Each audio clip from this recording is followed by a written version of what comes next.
opening prayer meeting na ito, O God. Salamat po sa lahat po ng ginamit mo, simula po sa nagpaawit, sa nag-opening prayer, O God. Lalong higit sa aming pong minamahal na Pastor Ferdy Roque, Panginoon. Lord, na naghatid ng iyong buhay at makapangyarihang salita, O Diyos. Salamat po, Panginoon, dahil muli pinalakas niyo po ang bawat isa, O God. And Lord, ipinaalala niyo po sa amin ang iyong malalim na calling and purpose sa bawat isa po sa amin, O Diyos.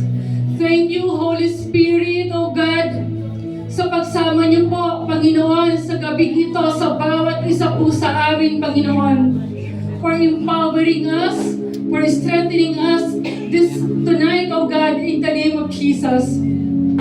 Maraming pong salamat sa buhay ni Pastor Ferdy. Patuloy niyo po siyang, Lord, samahan whatever the deepest desires of his heart, Panginoon. Lord, ipagkaloob niyo po ito kasama ang kanilang buong pamilya, O God, in Jesus' mighty name.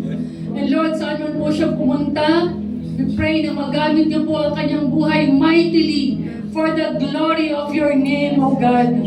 Lord, i-provide niyo po ang lahat ng kanilang pangailangan. At dalangin po namin na lagi ang joy in serving you, O God. Amen. In Jesus' mighty name. Let your triple anointing be upon him, O God.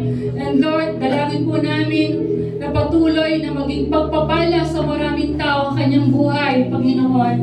Hallelujah. Salamat po sa lahat po, Panginoon, ng dakilang bagay na ginawa niyo po sa bawat isa amin. Ngayon pa lamang po, naniniwala at nananampalataya kami, Panginoon, that we are so much excited, Panginoon, sa gagawin niyo po this coming Sunday, Panginoon.